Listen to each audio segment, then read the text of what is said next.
Hi friends, ఎలా ఉన్నారు? అందరూ బాగున్నారని అనుకుంటున్నాను. ఆమె చాలా అందంగా ఉండి చాలా పొగరుగా పౌరుషంగా ఉండే ఆంటీ. కానీ ఒకానొక సందర్భంలో ఆ కుర్రోడికి లొంగిపోవాల్సి వచ్చింది. ఇక స్టోరీలోకి వెళ్ళే ముందు మీ అందరికీ ఒక చిన్న విన్నపం. ఈ వీడియోని చూస్తున్న ప్రతి ఒక్కరూ మన ఛానల్ని సబ్స్క్రైబ్ చేసుకుని లైక్ చేయడం అయితే మర్చిపోతున్నారు. దయచేసి మన ఛానల్ సబ్స్క్రైబ్ చేసుకుని ఈ వీడియోకి ఒక లైక్ చేయండి. మన ఛానల్ని ఆదరిస్తున్న ప్రతి ఒక్కరికి నా హృదయపూర్వక ధన్యవాదాలు. ఇది కేవలం ఎంటర్టైన్మెంట్ కోసం మాత్రమే. ఇక కథలోకి వెళ్దామా? రాధ ఒంటరిగా కూర్చొని ఫోన్ చూసుకుంటూ ఉంది. సడన్గా తన ఫోన్లో ఒక మెసేజ్ చూసింది. అది చూసిన వెంటనే తన గుండె జల్లుమంది. ఎందుకంటే గతంలో ఫోన్లో ఉన్న డేటా అంతా ఆ ఫోన్లో నుంచి తీసేసింది. కానీ ఈ మెసేజ్ ఎలా ఉండిపోయిందో తనకు అస్సలు అర్థం కాలేదు. ఇంతకీ అసలు ఆ మెసేజ్ ఏంటంటే, ఆంటీ ఫ్రీగా ఉన్నావా, ఇప్పుడు బయలుదేరి వస్తున్నాను అని ఉంది. రాధకి ఒళ్ళంతా చెమటలు పట్టేశాయి. 4 ఏళ్ల క్రితం రాధ తన బంధువుల పెళ్ళి అంటే ఒంటరిగా ట్రైన్లో ప్రయాణం చేస్తూ ఉంది. రాధ భర్త పెద్ద బిజినెస్ మ్యాన్. సో బిజినెస్ నిమిత్తం పొరుగు దేశంలో ఉండేవాడు. బాగా కావలసిన వారు కాబట్టి రాధ ఆ పెళ్లికి వెళ్ళడం తప్పలేదు. ఆ రోజు ఉదయం 7 గంటలకు ట్రైన్ ఉంది. తను తెల్లవారుజామున లేచి అందంగా రెడీ అయి ఆ ట్రైన్ ఎక్కింది. ట్రైన్ కొంచెం దూరం ప్రయాణించిన తర్వాత అదే కంపార్ట్మెంట్లోకి ఒక కుర్రోడు ఎక్కాడు. ఆ అబ్బాయి చాలా సన్నగా ఎర్రగా ఉన్నాడు. దాదాపు తన వయసు ఒక 25 ఏళ్ళు ఉంటాయి. చూడ్డానికి తను చాలా డీసెంట్గా ఉన్నాడు. సడన్గా రాధ చూపులు అతని మీద పడ్డాయి. అదే టైంలో ఆ అబ్బాయి కూడా రాధ వైపు చూశాడు. రాధ పరధ్యానంగా చూసినా కూడా ఆ చూపులు ఆ అబ్బాయికి ఇంకేదోలా అనిపించాయి. రాధ వంక ఆ అబ్బాయి ఇలా అలా చూస్తూ ఉన్నాడు. తను ఆ అబ్బాయిని చూసి చిన్న స్మైల్ ఇచ్చింది. ఇక ఆ అబ్బాయి ఇంకా రెచ్చిపోయాడు. ట్రైన్ కొంచెం దూరం ప్రయాణించిన తర్వాత రాధ కూర్చున్న బెర్త్లో ఒక చిన్న పిల్లోడు ఉన్న ఫ్యామిలీ కూడా ఉన్నారు. ఆ అబ్బాయి ప్రతిసారి ఏదో ఒక వంకతో ఆ రాధతో మాట్లాడటం కలవడం కోసం ఆ బెర్త్లోకి వచ్చి కూర్చున్నాడు. ట్రైన్ ఒక స్టేషన్లో ఆగింది. చిన్న పిల్లోడున్న ఫ్యామిలీ ఏదో కొనుక్కోవడానికి కిందకి దిగారు. రాధ మాత్రం అక్కడే ఉండిపోయింది. ఇక అబ్బాయి, ఏంటండి మీరేమీ తినరా అని అడిగాడు. ఆ తర్వాత మళ్ళీ అతనే, మీరు ఏ ఊరు వెళ్తారు అని మాటలు కలిపాడు. నేను వైజాగ్ బంధువుల అమ్మాయి పెళ్ళి ఉంటే వెళ్తున్నా అని మొహమాటంగా అంది. మరి మీరు ఒక్కరే వెళ్తున్నారు, అంకుల్ గారు రావడం లేదా ఏంటి అని అన్నాడు.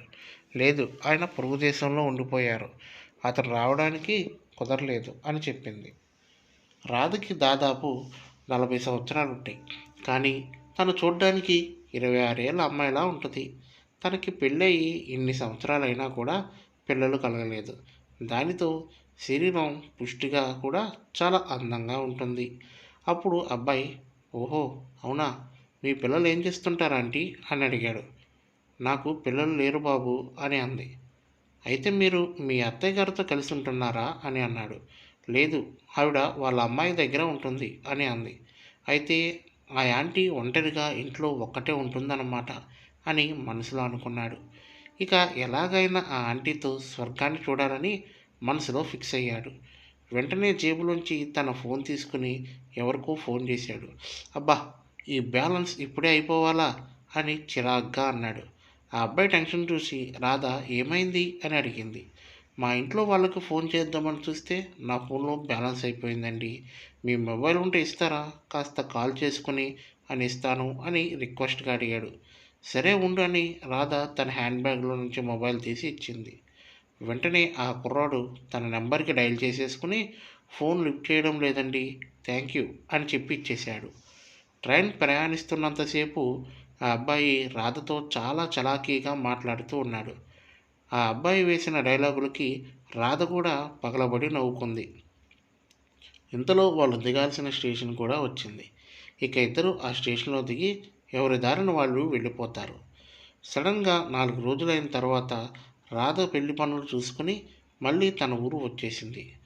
ప్రయాణం చేసి అలసిపోవడం వల్ల తన ఫోన్ సైలెంట్లో పెట్టి పడుకుంది. 1 గంట తర్వాత లేచి చూస్తే ఫోన్లో 4 మిస్డ్ కాల్స్ ఉన్నాయి. రాధ వెంటనే ఆ నెంబర్కి కాల్ చేసింది. ఫోన్ లిఫ్ట్ చేశారు. అవతల నుంచి ఆ అబ్బాయి వాయిస్. ఎవరండి ఈ నెంబర్కి కాల్ చేశారు అని అడిగింది. నేనేనండి, మీ ట్రైన్ పార్ట్నర్ అని అన్నాడు. ట్రైన్ పార్ట్నరా? ఎవరు? నాకు అర్థం కాలేదు అని రాధ మళ్ళీ ప్రశ్నించింది. అదేనండి, ఆ రోజు మీతో పాటు ప్రయాణం చేశాను కదా అని గుర్తు చేశాడు. ఓ, నువ్వా?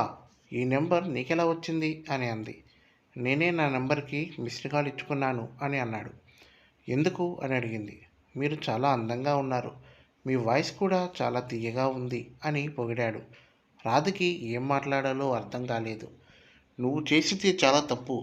ఏదో ఫోన్ మాట్లాడుకుంటానని ఇస్తే నా నెంబర్ తీసుకుంటావా అని కసిరేసి ఫోన్ పెట్టేసింది.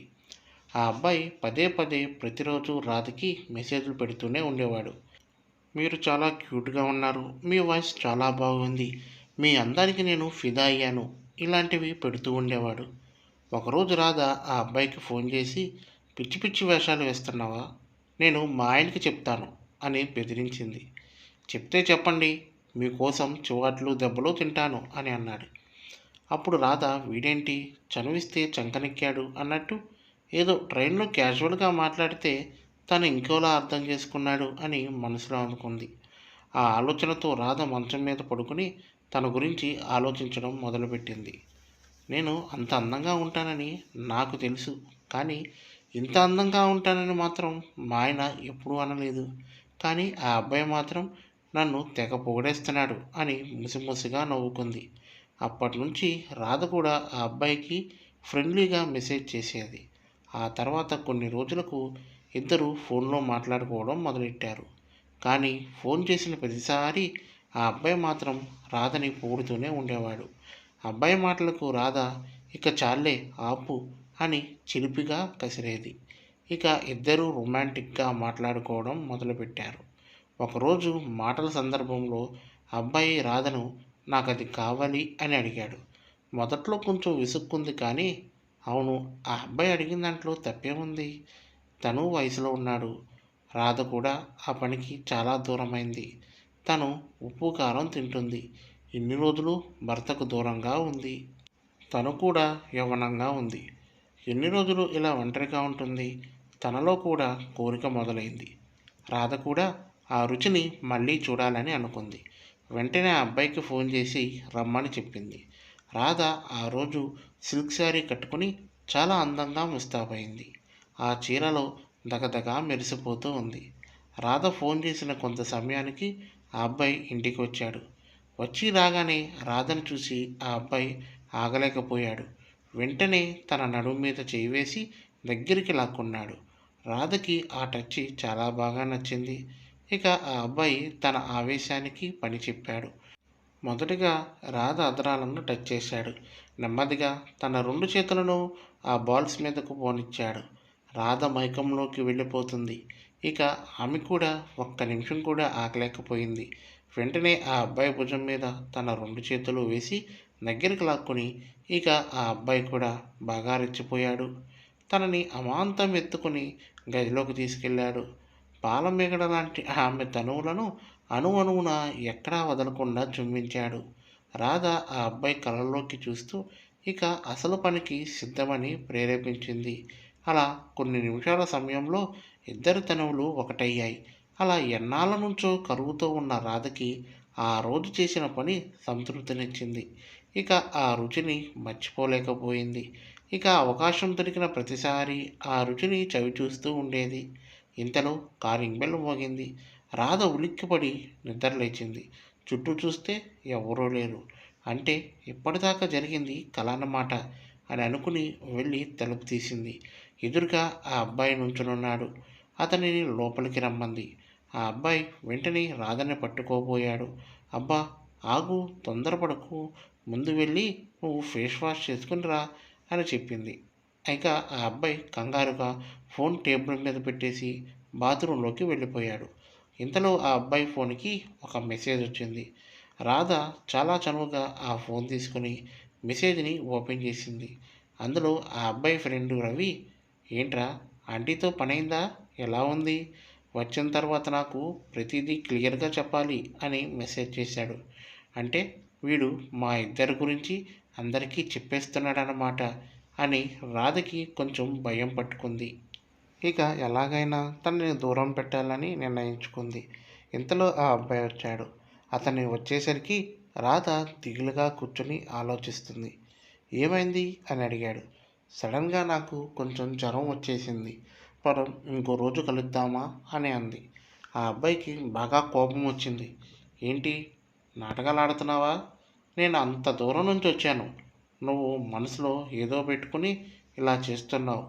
నువ్విప్పుడు కాదంటే నీ గురించి మీ ఆయనకు చెప్పేస్తా అని బెదిరించాడు. తన మాటలకి రాధ చాలా షాక్ అయింది. ఇన్ని రోజులు ఈ అబ్బాయి చాలా మంచివాడు అనుకున్నాను. కానీ ఇప్పుడు ఇలా అంటున్నాడేంటి?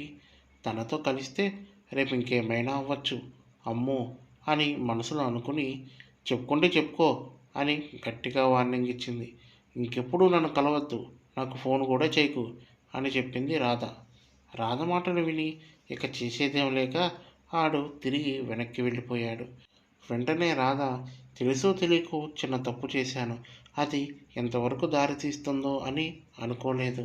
ఫోన్లో అతని కాల్స్ మరియు మెసేజెస్ డేటా మొత్తం డిలీట్ చేసింది. ఇంకెప్పుడు ఎవరితోనూ చనువుగా ఉండకూడదని నిర్ణయించుకుంది. అప్పుడు చేసిన మెసేజ్ బై మిస్టేక్ ఎక్కడో ఒకటి ఉండిపోయింది. అది రాధకి ఆ అబ్బాయికి జరిగిన స్టోరీ. రాధ ఆ మెసేజ్ని కూడా డిలీట్ చేసేసి తన భర్తకి ఫోన్ చేసింది. ఎప్పుడొస్తున్నారు అని అడిగింది. ఇంకా 4 రోజుల్లో వస్తాను అని చెప్పాడు. ఆ మాట వినగానే రాధ ఇక నా పంట పండినట్లే అని మనసులో అనుకుంది. ఫ్రెండ్స్, ఈ కథ మీకు ఎలా అనిపించిందో కింద కమెంట్ బాక్స్లో కమెంట్ చేయండి. మరిన్ని కథల కోసం మన ఛానల్ని డైలీ ఫాలో అవుతూ ఉండండి. ఫ్రెండ్స్, ఈ మధ్యకాలంలో వచ్చిన అప్డేట్ వల్ల ఇలాంటి కథలను అప్లోడ్ చేయడానికి చాలా ఇబ్బందిగా ఉంది. చేసినవి కూడా డిలీట్ చేయాల్సి వస్తుంది. మీరు ఇలాంటి కథలను మంచి తెలుగు భాషలో, మంచి కిక్కిచ్చే భాషలో వింటూ ఎంజాయ్ చేయడానికి మరియు ఇలాంటి కథలను వింటూ డబ్బులు సంపాదించడానికి కింద టెలిగ్రామ్ ఛానల్లో లింక్ ఉంది, అక్కడ జాయిన్ అవ్వండి. Thanks for watching. Please subscribe our channel.